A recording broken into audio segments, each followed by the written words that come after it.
चौथा ये जो मैंने आपसे बोला कि कर्नाटक में क्यों नहीं किया, गुजरात में क्यों किया, बिकॉज गुजरात में जुडिशरी ने इन चीजों के इन पहलुओं पर जो विभिन्न बिंदुओं पर मैंने बात किया है, उन बिंदुओं पर उन्होंने उसको कंसीडर नहीं किया है। इस चीज को ध्यान रखना, जुडिक्शन को लेकर के कोर्ट ने इस चीज को नहीं कंसीडर किया है, जिसको लेकर के ट्रायल कोर्ट, सेशन कोर्ट और हाई कोर्ट तीनों ने ही सिम रवैये पर एक दूसरे के जो ऑर्डर्स थे उसको कॉपी पेस्ट कर दिया। कि सेशन मतलब ट्रायल कोर्ट ने राहुल जी को मैक्सिमम कन्विक्शन दी है 2 साल की। पहले तो मेरे नॉलेज में आज तक डिफेमेशन केसेस में कहीं भी 2 साल की मैक्सिमम कन्विक्शन नहीं हुई है। रिसेप्शन केस में जो बना वो राहुल जी का ही केस बना, जो कि उन्होंने क्या किया, जो हमारे लोकसभा के स्पीकर हैं, उन्होंने तुरंत ही राहुल जी का सुबह निर्णय आता है और शाम को उन्होंने क्या किया, एक नोटिस इश्यूज करा करके मतलब उसका पब्लिकेशन कराया और उसके साथ में उनको आनन फानन में ही उनकी सदस्यता को रद्द कर दिया।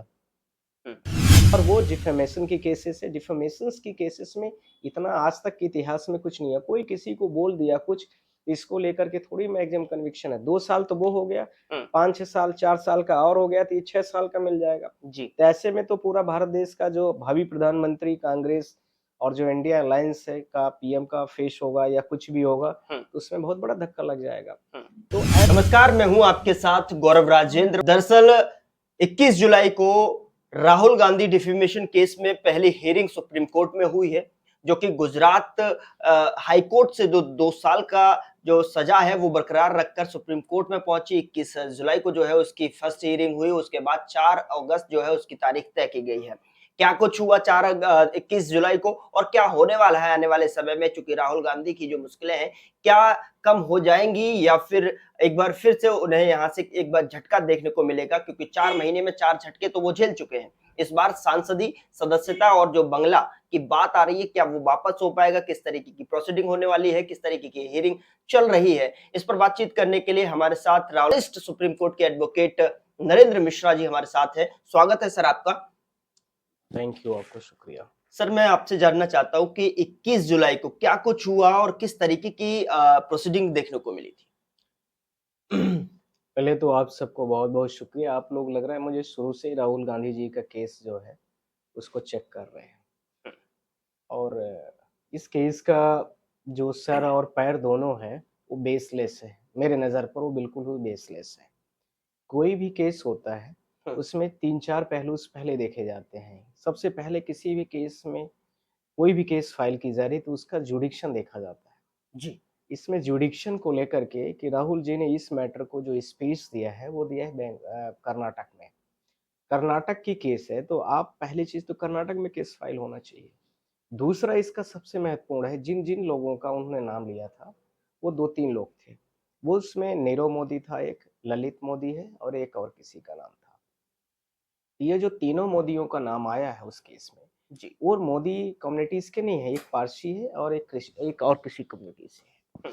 ये भी ध्यान रखना है कि वो मोदी कम्युनिटी से बिलोंग नहीं करते हैं। राहुल जी ने ये बोला है कि इस केस पर जिसको लेकर के डिफॉर्मेशन केसेस आई है कि जितने भी एक बड़े स्कैम ये हुए हैं तीनों चारों, ये तीनों ही मोदी कम्युनिटी से नहीं, ये तीनों ललित मोदी, नीरव मोदी और एक किसी और मोदी का नाम था, ये ऐसे मोदी वाले क्यों हैं। तो ये शब्द है उनका और इस शब्द को लेकर के पूरी मोदी कम्युनिटीज आ गई है।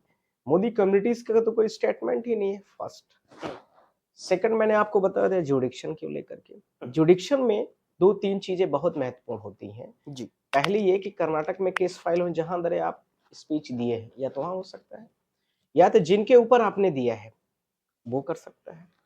तीसरा, जहां पर उससे संबंधित कोई और मैटर लग रहा हो या चल रहा हो वहां चल सकता है।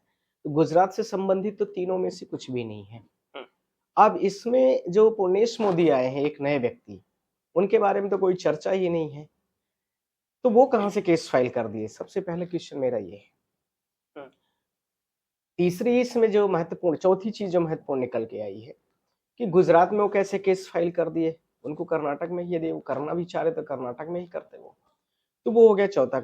चौथा ये जो मैंने आपसे बोला कि कर्नाटक में क्यों नहीं किया, गुजरात में क्यों किया, बिकॉज गुजरात में जुडिशरी ने इन चीजों के इन पहलुओं पर जो विभिन्न बिंदुओं पर मैंने बात किया है, उन बिंदुओं पर उन्होंने उसको कंसीडर नहीं किया है। इस चीज को ध्यान रखना।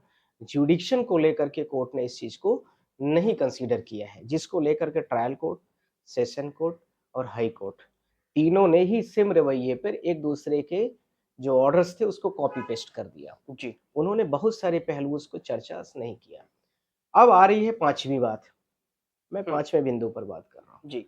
जैसे ही सेशन मतलब ट्रायल कोर्ट ने राहुल जी को मैक्सिमम कन्विक्शन दी है 2 साल की। पहले तो मेरे नॉलेज में आज तक डिफेमेशन केसेस में कहीं भी 2 साल की मैक्सिमम कन्विक्शन नहीं हुई है।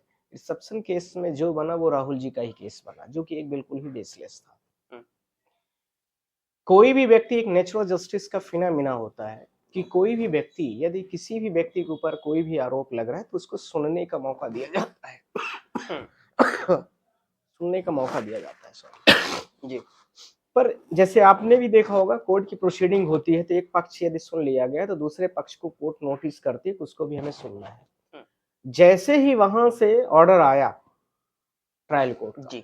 वैसे ही जो हमारे ओम प्रकाश बिरला जी है, ठीक, उन्होंने क्या किया, जो हमारे लोकसभा के स्पीकर हैं उन्होंने तुरंत ही राहुल जी का सुबह निर्णय आता है और शाम को उन्होंने क्या किया, एक नोटिस इश्यूज करा करके मतलब उसका पब्लिकेशन कराया और उसके साथ में उनको आनन फानन में ही उनकी सदस्यता को रद्द कर दिया। मैं उनसे ये कहना चाहता था आप लोगों के मीडिया के माध्यम से कि कम उनको राहुल जी को प्रेजेंटेशन देने का तो मौका देना चाहिए। उन्होंने प्रेजेंटेशन भी नहीं देने दिया। उनका घर खाली कराना था उनको। मुझे लगता है कि कितना उन्होंने इंटेंशनली वर्क को किया है। There is not any kinds of the jurisdictions. There is no any kinds of the here natural justice which is the applied by the honorable Lok Sabha Speaker of India. जो उन्होंने नहीं consider किया है। अब बात आ रही है लोकसभा पर, सॉरी अब बात आ रही है सुप्रीम कोर्ट जी। सुप्रीम कोर्ट में मैटर ये 21 को आया और 21 को आते ही ऑनरेबल जस्टिस गवाई और ऑनरेबल जस्टिस प्रशांत मिश्रा जी ने इस बेंच की हियरिंग शुरू किया और जैसे ही शुरू किया उन्होंने सीधा पहला स्टेटमेंट जारी किया कि आई एम कांग्रेसमैन, मतलब my family is the congressman, मेरा ब्रदर अभी भी कांग्रेस से जुड़ा हुआ है, आप लोगों को यदि हियरिंग में कुछ प्रॉब्लम है तो आप लोग अभी बता दीजिए। तो जैसे उन्होंने बोला तो जो अपोजिट काउंसिल उधर से थे हमारे पुणे के और जो गुजरात गवर्नमेंट के एडवोकेट्स थे जी, उन लोगों ने तुरंत ही बोला I have no any kinds of the issues continue. तो ठीक है कोई बात नहीं, तो फिर वो स्टार्ट हो गए। उसके बाद इशू नोटिस हो गई उस मैटर पर अभी स्टे प्रोसीडिंग नहीं हुई है। जो कोर्ट का अभी हाई कोर्ट का ऑर्डर है उसमें अभी कुछ भी नहीं हुआ है। सिर्फ और सिर्फ कोर्ट ने इशू नोटिस किया है और कोर्ट ने नोटिस करने के बाद उनकी रिप्लाई के लिए भी टाइम दिया है उनको कि आप इतने दिनों में रिप्लाई दीजिए, क्योंकि 150 पन्ने का वो ऑर्डर है, उसमें थोड़ा सा टाइम चाहिए उनको। उन्होंने बोला था 28 तारीख तक आप ऑर्डर उसको कर दीजिए, उसके बाद हम 4 तारीख को केस को लगा रहे हैं, यानी 4 अगस्त को इसमें हम फाइनल हियरिंग कर लेंगे।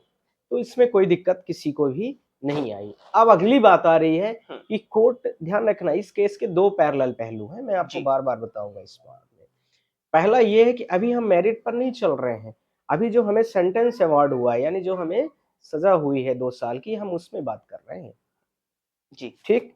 अब उसमें क्या क्या हो रहा है, अब इसके साथ में जैसे ही हम यहाँ पर आए इस पे भी आर्गुमेंट शुरू हुआ तो कोर्ट ने इस पे नहीं अलाउ किया है। कोर्ट ने बोला कि इतना लंबा चौड़ा केस है, हमें थोड़ा पढ़ने का भी मौका होना चाहिए, तो उसके पढ़ने के बाद ये जो चीजें होंगी तब इसमें सेंटेंस पर उसमें स्टे होगा। ये अगली बात हुई। इसके साथ में जैसे सेंटेंस का हमारा स्टे होगा उसी समय पर जो आपके और भारत देश के बहुत सारे लोगों के जो हमारे श्रोता है और दर्शक भी होंगे तो वो सुन रहे होंगे, तो मैं ये भी कहना चाहता हूं कि उसी के साथ में हम लोग एक एप्लीकेशन मूव करेंगे या ओरल ही प्रेयर कर देंगे कि आप जो हमारी पार्लियामेंट्स की जो हमारी मेंबरशिप है उसको भी अलाउ कर दिया जाए, बिकॉज हमारा सेंटेंस जो है तो आपने स्टे कर दिया है। मेरिट पर कोर्ट अभी नहीं डिसाइड कर रही, ध्यान रखना जी। मेरिट पर जब डिसाइड होगा तो फिर जो होना है वो होगा, तो ये हमारे इसके साथ में होगा। तो जैसे ये चीजें आएंगी तुरंत ही हमारा मेंबरशिप भी अलाउ हो जाएगा अच्छा, मेंबरशिप के लिए हमें सुप्रीम कोर्ट में ही क्यों करना है? बिकॉज पार्लियामेंट का जो प्रोसीडिंग है उसका जो सेक्रेटरी है वो इसमें अपना नोटिफिकेशन नोटिस करते हैं और नोटिस के साथ में पब्लिश करते हैं। और ये इसके जो हमारे ओम प्रकाश बिरला जी हैं जो हमारे इसके चेयरमैन है जी पार्लियामेंट की जो भी प्रोसीडिंग होगी वो सुप्रीम कोर्ट में हम उसको चैलेंज करें, इसलिए हम सुप्रीम कोर्ट में चैलेंज कर रहे हैं उसको। तो सुप्रीम कोर्ट ही उसको अलाउ भी कर देगी कि ठीक है, आपका घर जो भी आपको नॉर्म्स है, जो आपकी सुविधाएं हैं वो मिल जाएंगी और उसको अलाउ कर दिया जाएगा। तो ये उसी दिन होगा यानी 4 तारीख को, और 4 तारीख के लिए हम लोग पूरी तैयारी पर हैं। तो पूरी तरीके से अगर बात की जाए, आप और आपकी टीम ने जो है कमर कस ली है, उधर जो है दूसरे पक्ष ने भी कमर कस ली होगी। तो ऐसे में क्या 4 तारीख को ये सारी जो पॉसिबिलिटीज हैं वो और ज्यादा बढ़ जाती हैं? उसी दिन सदस्यता वापस हो जाएगी, बहाल हो जाएगी? क्या आंतरिक बेल और बेल में मिलने के चांसेस? देखिए, मैं आपको 2-3 चीजें फिर से बोलना चाहता जी। हूँ। 3 चीजें आ रही हैं अब इसमें। वो लोग तो जबरदस्ती का केस लगाए। पूर्णेश मोदी तो ये बीजेपी का एमएलए है या बीजेपी का व्यक्ति है, तो बीजेपी वाले उसके सर हाथ रखे हुए हैं, इसलिए वो केस को फाइल किया है। और उसने ट्रायल ने कुछ बिंदुओं को न कंसीडर करने की वजह से वो मैटर यहाँ तक आया, क्योंकि राहुल गांधी भारत देश के एक बहुत ही रिच फैमिली, एक बहुत ही ऑनरेबल फैमिली, एक बहुत गस्टेड फैमिली के घर के फैमिली के लोग हैं और पीएम के सबसे बड़े दावेदार हैं। भारत देश वर्ल्ड के सबसे इंटेलेक्चुअल पर्सन्स में माने जाते हैं। तो उनको कैसे डिफेम करके, कैसे उनको, उनके फैमिलीज को कैसे पूरे भारत देश में बदनाम किया जाए, वर्ल्ड लेवल में बदनाम किया जाए, इसको लेकर के बीजेपी ने एक प्रोपोगंडा चलाई थी। जी। उस प्रोपोगंडा में वो काफी सफल होने की कोशिश कर रही है और सुप्रीम कोर्ट में भी कुछ भी नहीं होने वाला है, ये ध्यान रख लीजिए आप। मैं हर मीडिया और न्यूज चैनल्स के माध्यम से बोला हूँ कि जी। कोई 302 का मैटर नहीं है, न 307 का मैटर है, न करप्शन का मैटर है। ये मैटर और किसका है? बिना हाथ पैर के किसी के ऊपर कोई आरोप लगा दे, बस उसका मैटर है। और वो डिफेमेशन की केसेस है। डिफेमेशन की केसेस में इतना आज तक के इतिहास में कुछ नहीं है। कोई किसी को बोल दिया कुछ, इसको लेकर के थोड़ी मैक्सिमम कन्विक्शन है। 2 साल तो वो हो गया, 5-6 साल, 4 साल का और हो गया तो ये 6 साल का मिल जाएगा। जी। तो ऐसे में तो पूरा भारत देश का जो भावी प्रधानमंत्री कांग्रेस और जो इंडिया अलायंस है का पीएम का फेस होगा या कुछ भी होगा, तो उसमें बहुत बड़ा धक्का लग जाएगा।